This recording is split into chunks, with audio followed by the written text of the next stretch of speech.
اب سمجھ آئی کہ یہ ثواب کیا چیز ہے، یہ کوئی خیالی چیز نہیں۔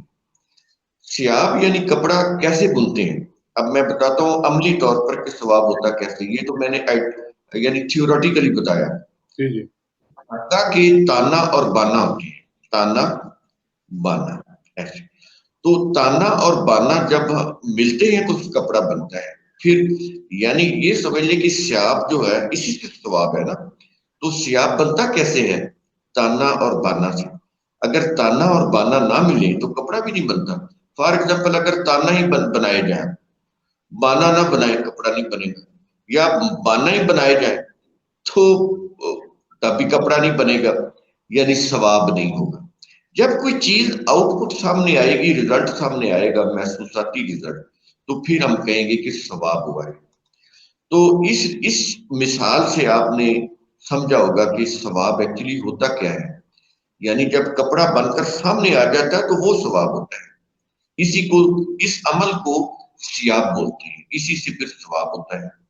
تو یوں سمجھ لیں کہ ہماری کوشش یا عمل تانا ہے اور اللہ کا قانون بانا ہے۔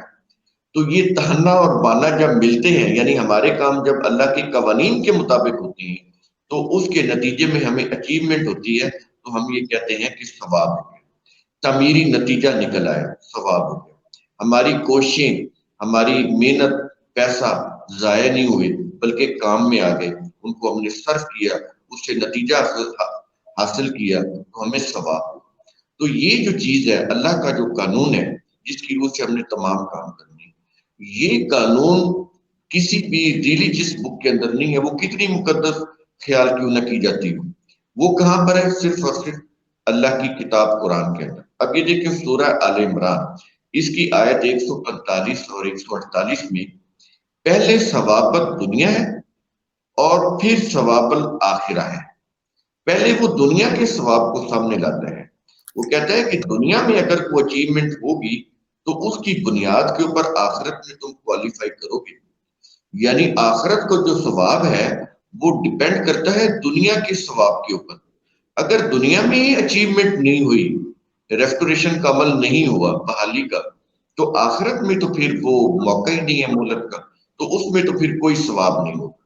تو اگر آپ کو دنیا میں آپ نے صحیح کام کیا، اللہ کے قوانین کے مطابق زندگی گزاری، اس سے کیا ہوتا ہے کہ اللہ کہتا ہے کہ ہم ان کے کام کو ضائع نہیں کرتے اگر تم صحیح طریقے سے کام کرو گے۔ اس لیے وہ کہہ رہا ہے سورہ الکاف کی آیت نمبر 30 میں کہ ان الذین آمنوا وعملوا الصالحات، جو لوگ ایمان لاتے ہیں یعنی اللہ کے قانون کے اوپر یقین رکھتے ہیں اور پھر اس قانون کے مطابق اپنی صلاحیت بخش کام کرتے ہیں، ہم نے صلاحیتیں دی ہیں انسان کو، ان سے وہ کام لیتے ہیں، تو پھر کہتا ہے کہ انا لا نضیع اجر من احسن عملا، کہ جس نے بھی اچھے کام کیے، من احسن، جس نے بھی اچھے کام کیے، عمل کام کیے، اس کا اجر ضائع نہیں کریں گے۔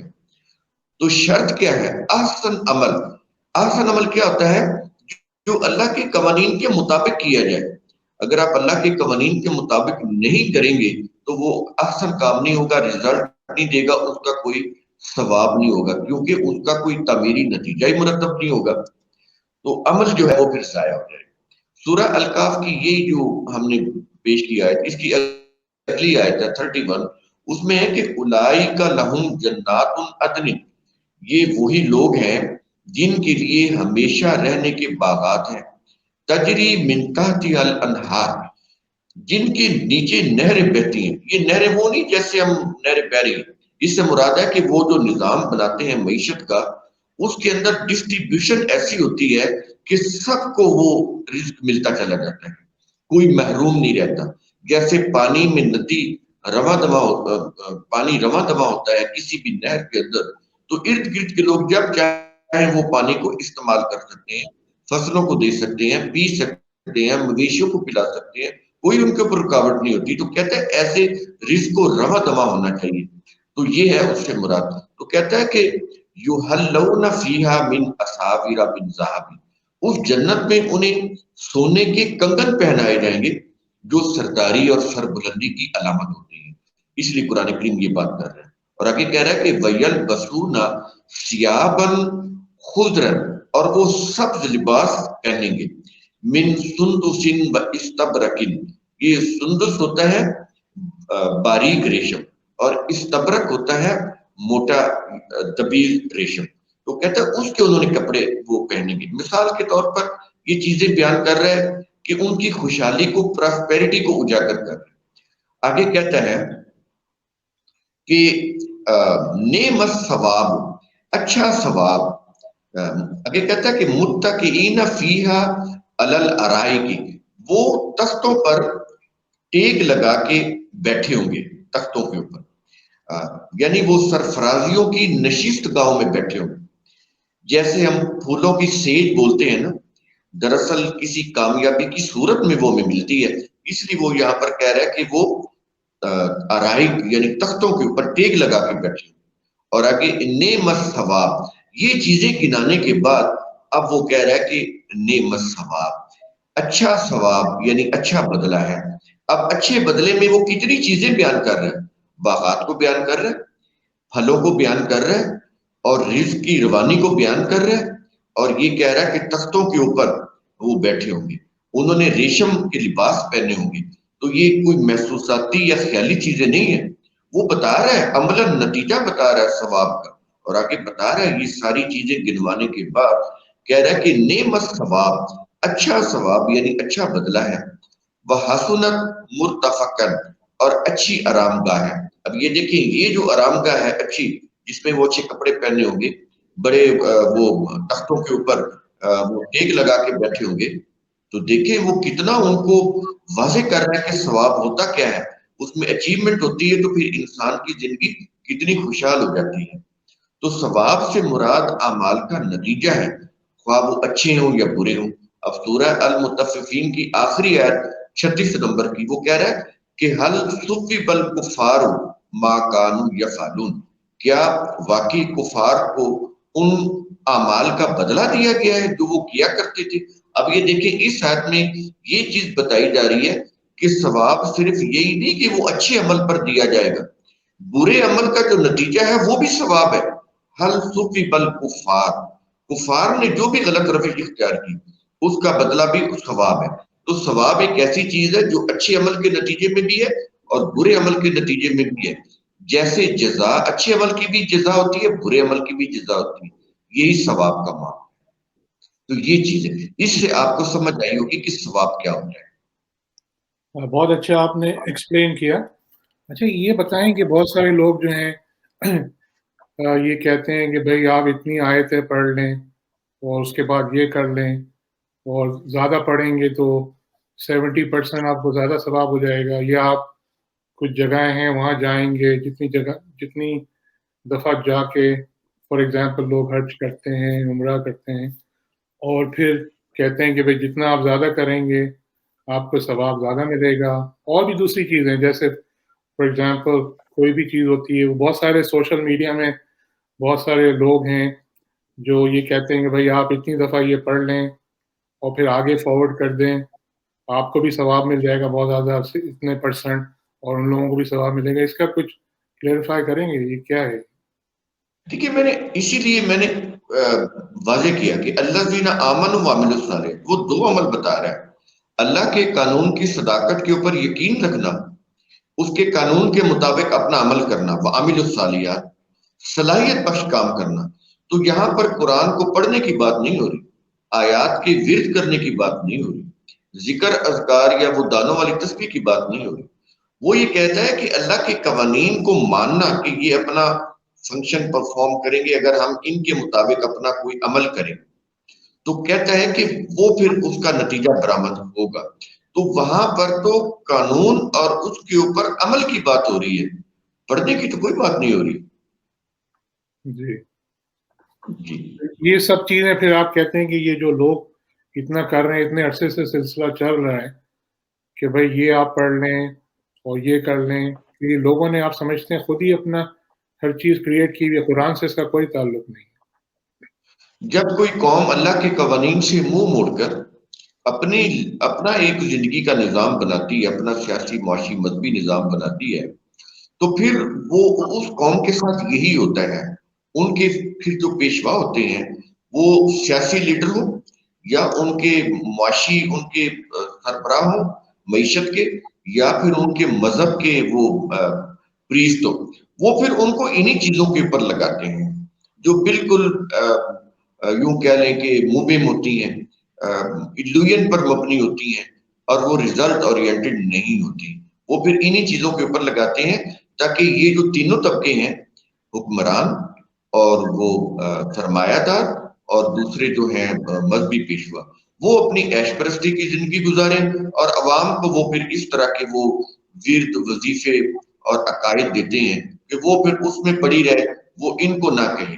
تو اس سے پھر یہ ہوتا ہے کہ یہ پھر انلمیٹڈ وہ جتنے بھی اختیارات ان کے پاس، سرمایہ، سونا، مال و دولت ان کے پاس چلا جاتا ہے، اور یہ پھر انہی دعاؤں میں اور انہی ورد وظائف میں اور انہی یہ پڑھنے پڑھانے میں لگے ہوتے ہیں کہ فلاں لفظ پڑھیں گے یا اس کا ورد کریں گے تو ہمیں یہ کچھ مل جائے گا.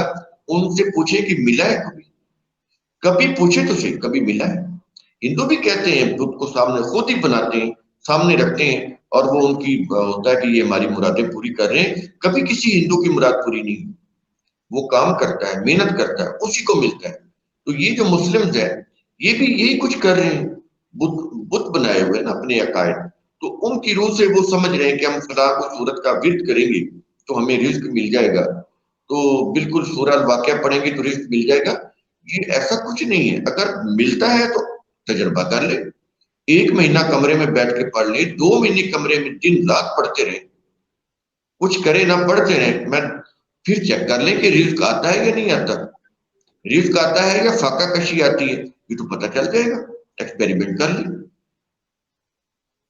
اچھا، دوسرا یہ کہ بہت سارے لوگ، اب لوگوں کی وفات ہو جاتی ہے، پھر جیسے آپ نے بات کی پہلے کہ لوگ پڑھتے ہیں، آیتیں پڑھتے ہیں، اور پھر وہ سمجھتے ہیں کہ ان کو ثواب چلا جائے گا. تو آپ کے خیال میں جو آپ نے خود چیزیں کی ہیں وہ اس کا کریڈٹ صرف آپ ہی کو ملے گا؟ اگر فرض کریں میں کوئی کسی کی وفات ہو گئی، اس کے بعد میں جو بھی پڑھ رہا ہوں اور اللہ میاں سے سمجھتا ہوں کہ یہ ان کے ثواب میں چلا جائے گا، ایسی کوئی پاسبلٹی ہے قرآن میں؟ قرآن کہتا ہے کہ آپ یہ کر لیں تو اس کو پھر ثواب مل جائے گا جو وفات پا چکے ہیں. دیکھیے قرآن کریم نے ایک بڑا زبردست اصول دیا ہے. وہ کئی جگہ پہ اور بھی طریقے سے بات کو سمجھاتا ہے، لیکن میں ایک آیت آپ کے سامنے رکھتا ہوں.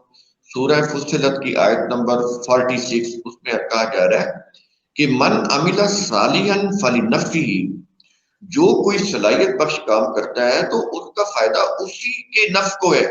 یہ ہے فلنفسہ، اور شرط یہ ہے کہ صلاحیت بخشو. یہ صالحا ہے کہ جو کوئی بھی صلاحیت بخش کام کرتا ہے تو اس کا فائدہ اسی کے نفس کو ہے. اور آگے کہہ رہا ہے کہ ومن اساء فعلیہا، اور جو کوئی برا کام کرتا ہے تو اس کا نقصان بھی اسی کو ہے. تو دیکھیں قرآن کریم نے تو اصول بتا دیا. سپوز اگر قرآن کو پڑھنے سے ثواب ہوتا ہے تو آپ اس کو ٹرانسفر کیسے کریں گے؟ وہ تو اگر اس کا کچھ ثواب ہے تو آپ کو ہے، اول تو کوئی ثواب نہیں ہے. قرآن کو پڑھنے کا، پڑھانے کا، سننے کا، سنانے کا کوئی ثواب نہیں ہے. یہ تو اس کی قرت کو انہوں نے پیشہ بنانا تھا، قرآن کے پڑھنے کو ایک پیشہ بنانا تھا، لوگوں کو سستی جنت دینی تھی. تو اس لیے انہوں نے یہ عقائد وضع کی تاکہ لوگ قرآن کو سمجھنے کی طرف نہ آئیں. یہ ایک سازش تھی بہت بڑی جو حکمرانوں اور مذہبی پیشواؤں نے مل کر وہ سازش رچائی. وہ کیا تھا کہ قرآن لوگوں کو سمجھ نہ آئے، اس کے لیے پھر انہوں نے اس طرح کی روایات وضع کر دی کہ جو شخص اپنے بچے کو قرآن حفظ کرائے گا اس کی 7 پشتیں وہ اپنی 7 پشتیں بخشوا لے گا، جنت میں لے جائے. معاذ اللہ، یہ تو قرآن کے اصولوں کے خلاف ہے یہ عقائد. تو ثواب کوئی نہیں ہوتا، اگر ہو بھی تو وہ تو پھر اسی کو ہوگا، وہ دوسرے کو. یہ کوئی ایسا تو نہیں کہ آپ کوئی، دیکھیں آپ اگر آپ کو پیاس لگی ہے تو آپ پانی پیئیں گے تو آپ کی پیاس بجھ جائے گی. دوسرے بندے کو پیاس لگی، اگر اس کو پانی نہیں ملتا تو آپ اپنی وہ جو پیاس بجھی ہوئی ہے اس کو نہیں دے سکتے کہ وہ پانی بھی نہ پیے اور آپ پیاس بجھا کے کہیں کہ میں نے اس کو ایسے عقائد کے طور پر اس کو میں نے دے دیا ثواب، تو وہ اس کی پیاس بجھ گئی، نہیں بجھے گی. آپ ورزش کر رہے ہیں، واک کر رہے ہیں، گھر میں آپ کے فیملی کے لوگ سوئے پڑے ہیں تو ورزش کا یا واک کا فائدہ آپ کو ہوگا، آپ کے بیٹے کو یا باقی گھر کے افراد کو نہیں ہوگا۔ آپ دینا بھی چاہے تو ان کو واک کا کوئی فائدہ نہیں دے سکتے، وہ تو آپ کو یہی چیز قرآن کریم بتا رہے۔ تو یہ تو ایسا اصول ہے کہ کسی کو بھی آپ سامنے بتائیں، کسی اندھے کو بھی، تو اس کو سمجھ آ جائے گا۔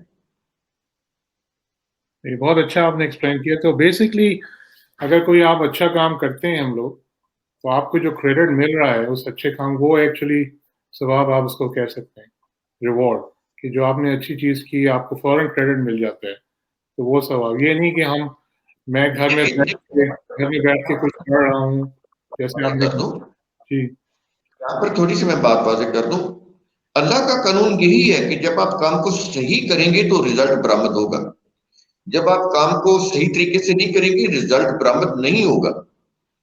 آپ کوئی ڈیجیٹل کوئی چیز ہے، کوئی الیکٹرانک چیز ہے، اس کو اس کی ترکیب کے مطابق نہیں اس کے اندر سرکٹ کو لگائیں گے تو وہ اپنا فنکشن نہیں کرے گا۔ ڈیوائسز کو صحیح جگہ پہ نہیں لگائیں گے تو اپنا فنکشن نہیں کریں گے۔ آپ جتنا مرضی اس کے اوپر کام کرتے رہیں، جب آپ صحیح طریقے سے ان کو صحیح ترتیب سے لگائیں گے وہ اپنی کام شروع کر دیں گے۔ تو جتنا بھی کچھ حاصل ہوتا ہے وہ اسی صورت میں حاصل ہوتا ہے کہ آپ صحیح لائن پر کام کر رہے ہیں۔ ہماری زندگی کے جتنے بھی کام ہیں اگر وہ اللہ کے قوانین کے مطابق ہیں، وہ قوانین یہ کوئی مذہبی قوانین نہیں ہے، دو قسم کی چیزیں ہیں۔ کائنات میں جو کچھ ہو رہا ہے وہ سائنٹیفک طریقے سے ہو رہا ہے، فزیکل لاز ہے، ان کو سمجھنے کے لیے عقل اور شعور اللہ نے دیا ہوا۔ اور جو انسانی معاملات ہیں اس کے متعلق جو قوانین ہیں، نفسیات سے ریلیٹڈ قوانین، مثلا جھوٹ بولنے سے تباہی آتی ہے، کسی کی انسلٹ کرنے سے معاشرے کے اندر فساد برپا ہوتا ہے، کسی کو برابری نہ دینے سے، مساوی سلوک کرنے سے، امتیازی سلوک کرنے سے معاشرے میں فساد پیدا ہوتا ہے۔ یہ نفسیات سے ریلیٹڈ قوانین ہیں جو قرآن کے اندر ہے۔ تو فزیکل لاز ہو جن کو عقل سمجھتی ہے، اور یا پھر قرآن کے قوانینوں جو انسانی نفسیات کے لیے جو انسانی عقل وضع نہیں کر سکتی، دونوں قسم کے قوانین اللہ کے ہی قوانین ہیں۔ تو جب آپ اپنے کام ان کی روح سے کریں گے، ان قوانین کی روح سے، تو پھر آپ سکسیسفل ہوں گے، آپ کوالیفائی کریں گے۔ نہیں کریں گے تو آپ کو کوئی ثواب نہیں ہوگا، آپ ڈسکوالیفائی ہو جائیں گے۔ اچھا. جو بہت سارے لوگ جو ہیں وہ یہ کہتے ہیں، جو مذہبی اسکالرز ہیں، وہ کچھ ہسٹری پہ جاتے ہیں، وہ کہتے ہیں کہ یہ روایت ہے، ہم نے یہ سنا ہے کہ اگر آپ اس کو اتنی دفعہ کر لیں یا اتنی دفعہ پڑھ لیں تو اتنے درجے آپ کو کریڈٹ ملے گا. تو یہ ان کی کوئی اتھارٹی نہیں ہے، اس طرح وہ بات نہیں کر سکتے. یہ قرآن کے ایلوژن، وہ خود نہیں بتا سکتے کیا ملے گا، ایلوژن ہے، ان کے اندر ایمبیگیوٹی ہے۔ کوئی چیز میں نے آپ کو بتایا کہ ثواب جس کو قرآن ثواب بولتا ہے وہ ایک محسوس رزلٹ ہوتا ہے جو سامنے آتا ہے۔ آپ کو پیاس لگی تھی، آپ نے پانی پیا، پانی پینے کے نتیجے میں آپ کی پیاس بجھ گئی، یہ ثواب ہے۔ آپ کو ایک محسوس رزلٹ ملا ہے اس کا۔ اگر آپ پانی نہیں پیتے، اللہ کے قوانین کی وائلیشن کرتے ہیں، تو اس سے کیا ہوگا کہ کچھ دیر کے بعد اگر مسلسل یہی چیز رہتی ہے کہ آپ کو پانی نہیں ملتا تو موت بھی واقع ہو جائے گی۔ کیوں ہوئی؟ اللہ کے قوانین کی وائلیشن ہوئی۔ قانون کیا تھا؟ فزیکل لا کیا تھا؟ پیاس لگی ہے، پانی پینا تھا، نہیں پیا یا اس کو ملا نہیں، وہ کسی صحرا میں بھٹک رہا تھا، پانی نہیں ملا، پیاس سے اس کی موت واقع ہو گئی، کیونکہ اللہ کے قوانین کی وائلیشن ہوئی۔ وہ اس نے جان بوجھ کے کی یا مجبوری سے ہوئی۔ تو جب بھی آپ کوئی بھی کام ایسا کریں گے جو اللہ کے قانون کے خلاف ہوگا تو کوئی ثواب نہیں ہوگا۔ تو یہ جس چیز کو یہ ثواب بول رہے ہیں تو وہ محسوساتی چیز نہیں ہے، اس کا رزلٹ جو ہے وہ اس کو آپ نہ فیل کر سکتے ہیں نہ دیکھ سکتے ہیں۔ کوئی اچیومنٹ جو دیکھی جائے وہ ثواب کہلائے گی۔ اگر آپ کو وہ کوئی چیز اچیومنٹ مل ہی نہیں رہی، کوئی فائدہ پہنچ ہی نہیں رہا، تو یہ چیزیں جو ہیں ایلوژن میں چلی جاتی ہیں۔ یہ پھر یوں کہہ لیں ایک فریب ہے، وہ ثواب نہیں ہے، ایک فریب ہے۔ تو ٹھیک ہے، وہ فریب میں مبتلا ہے، اچیومنٹ نہیں ان کے پاس۔ تو یہ آپ سمجھتے ہیں کہ لوگ جو ہیں عملی طور پہ کچھ زیادہ نہیں کرتے اور جو ہمارے جو ڈفرینٹ اسکالرز ہیں، مذہبی اسکالرز، وہ کہتے ہیں کہ بھائی آپ یہ پڑھ لیں، اتنی دفعہ یہ کر لیں تو آپ کو اتنے کریڈٹ مل جائے گا 70 ٹائمز یا جو بھی ہے. اور پھر جو عملی جو چیزیں ہیں وہ لوگ نہیں کرتے، وہ ان کی باتیں سنتے ہیں، اور اسی طرح یہ سلسلہ چل رہا ہے کافی عرصے سے، آپ سمجھتے ہیں؟ جی اسی کا تو میں پیچھے کلیئر کر دیا آپ کو کہ یہ ان کے یوں کہہ لیں کہ ان کی پرفریب باتیں ہیں، جس میں ان کے پاس لوگوں کو دینے کے لیے کیا ہے، کام تو وہ کرتے نہیں، کوئی ان کے کوئی ایسا کوئی چیز نہیں کہ وہ محنت کر کے، اب کیا چیز ہے، وہ یہی چیز لوگوں کو دیتے ہیں، اور اس کے عوض لوگ ان کے ساتھ عقیدت رکھتے ہیں، ان کو چندہ دیتے ہیں، نظر نیاز دیتے ہیں، اس طرح کی چیزیں کرتے ہیں. تو یہ پھر ان کو کیوں سچ بتائیں گے؟ دیکھیے کوئی بھی چیز آپ ڈاکومنٹری اس کو ثابت کریں. قرآن کریم ایک ڈاکومنٹ ہے، اللہ کا قانون ہے، ایک کتاب ہے، اس میں چیزیں دیکھیں، الحمد سے لے کے والناس تک ان چیزوں کو چیک کریں، کہیں بھی یہ چیزیں نہیں ہیں، تو پھر یہ جو چیزیں بیان کر رہے ہیں وہ اپنی طرف سے بیان کر رہے ہیں. دیکھیے اصول قانون جو ہے ایسا نہیں ہے کہ مجھے ایک چیز اچھی لگی، میرا عقیدہ تھی تو میں نے اپنے عقیدے کی روح سے اس کو صحیح سمجھ لیا، ایسے نہیں ہوتا. قانون کی بنیاد ٹھوس چیزوں کے اوپر ہوتی ہے، فیکٹس کے اوپر ہوتی ہے. تو ایسا نہیں ہوتا کہ عقائد کے اوپر آپ کوئی قانون کی بنیاد رکھ دیں. تو اگر قانون کے اوپر بنیاد نہیں ہے، محض اپنے خیال ہیں، تو وہ ایک فریب سے زیادہ ان کی کوئی حقیقت نہیں. یہ چیزیں ثابت کرنی پڑے گی قرآن سے. جس نے انسانوں کو بنایا اسی نے یہ انسٹرکشن دی اپنی قرآن کے اندر، تو وہاں سے ہمیں دیکھنا ہوگا کہ کیا ایسی چیزیں اللہ نے کہی ہیں. اگر اللہ نے نہیں کہی، انسانوں نے اپنے عقائد سے بنائی ہیں، تو وہ تو قابل اعتماد بھی نہیں ہے، اور ان کے کرنے سے کوئی فائدہ بھی نہیں ہوگا، کچھ حاصل بھی نہیں ہوگا. شکریہ بہت بہت عطا بھائی، بہت اچھا آپ نے ایکسپلین کیا. اب آپ، میں چاہوں گا کہ آخر میں اگر کوئی آپ میسج دینا چاہیں لوگوں کو، پلیز گو ہے. میسج میرا یہی ہے کہ قرآن کریم کا تمام فوکس اس بات کے اوپر ہے کہ انسان قانون کے اوپر چلے اور قانون کے اوپر چلتے ہوئے عمل کرے، صحیح کام کریں، محنت کریں، کوشش کریں، اسٹرگل کریں. تو یہ جو چیزیں ہیں، خیالاتی دنیا میں چلے جانا، مذہب کی روح سے کہ میں یہ پڑھوں گا مجھے یہ مل جائے گا، نہ کبھی ملا ہے، نہ مل رہا ہے، نہ کبھی ملے گا. یہ ایک دھوکہ ہے، ایک فریب ہے، اور انسانوں کو عملیت پسندی سے ہٹا کر خیالی دنیا میں وہ لے گئے ہیں. اس کا نقصان یہ ہوا ہے کہ آج مسلمان پوری دنیا میں باقی اقوام کے مقابلے میں بہت پیچھے اور پس چلے گئے ہیں. اس کی وجہ یہی عقائد ہے. اگر ان کو عملیت پسندی کی طرف لایا جاتا تو آج یہ قوم، اس قوم کے اندر اتنی صلاحیت ہے کہ یہ باقی اقوام کے مقابلے میں یہ غالب ہوتی، ڈومیننٹ ہوتی، سپیریئر ہوتی.